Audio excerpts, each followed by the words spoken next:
তাদের হাঁটুতে ব্যথা হয়, বয়সকালে হাঁটুতে ব্যথা হয় কি হয় না বলেন তো? হয়।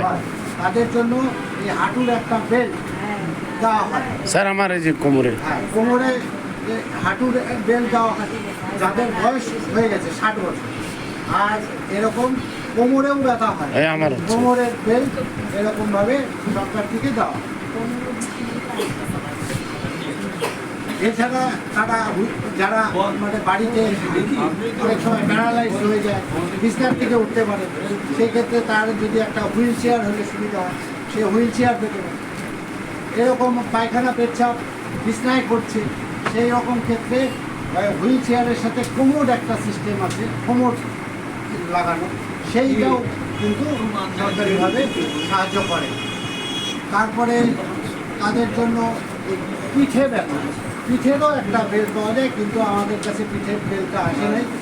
হ্যাঁ, সেই জন্য আমরা এখনও অবধি দেখতে পাইনি পিঠের বেল্টটা।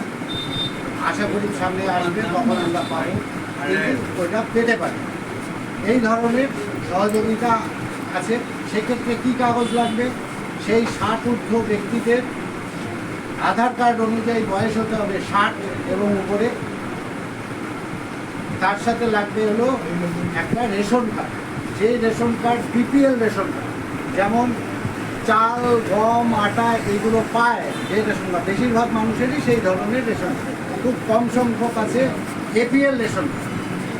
গরিব গরিব মানুষ কিন্তু এপিএল রেশন কার্ড, সে চাল গম পায় না, এরকমও পাওয়া যাবে। সেক্ষেত্রে আমাদের তো সেই বিষয়টা কিছু করার নাই, রেশন কার্ডটা তার হয় নাই। সেক্ষেত্রে যদি পৌরসভায় সে থাকে, তাহলে পৌরসভার কাউন্সিলরকে দিয়ে একটা ইনকাম সার্টিফিকেট লাগে, 15,000 টাকা প্রত্যেক মাসে তার কম ইনকাম, সেরকম একটা ইনকাম সার্টিফিকেট। আর যদি পঞ্চায়েতে থাকে, তাহলে পঞ্চায়েতের প্রধান তাকে একটা সার্টিফিকেট দেবে, ইনকাম সার্টিফিকেট। সেটা কিন্তু আপনার এই ইনকাম সার্টিফিকেটটা যারা ডিসেবল তাদের জন্য প্রয়োজন, যারা 60 ঊর্ধ্ব বয়স্ক মানুষ তাদের জন্য প্রয়োজন। যদি ration card, BPL ration card থাকে, তাহলে আর ইনকাম সার্টিফিকেটের প্রয়োজন নাই।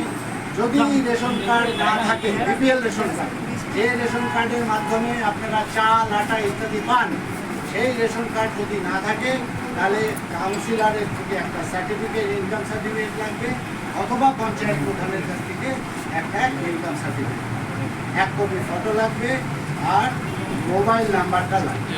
এইটা যদি কাগজগুলো তাকে প্রোভাইড করা হয়, তাহলে পরে আমাদের সাথে সিকিমের একটা সংস্থা, সিআরসি বলে একটা সংস্থা, তারা আমাদেরকে এই সহযোগিতার হাতটা বাড়িয়ে দিয়েছে আপনাদের জন্য। তাদের মাধ্যমে আমরা এই সামগ্রীগুলো পাই।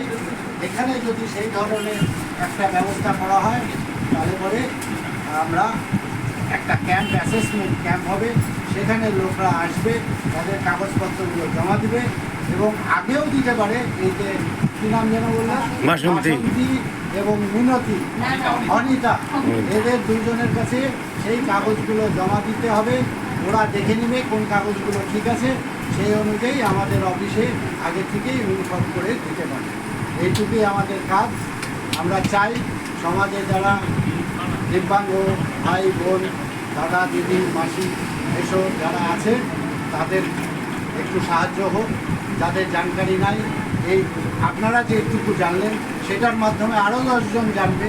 এই প্রচেষ্টা করার জন্যই আমরা এখানে এসেছি। এই বলে আমার ছোট্ট সাবজেক্টটা বন্ধ। তাহলে দাও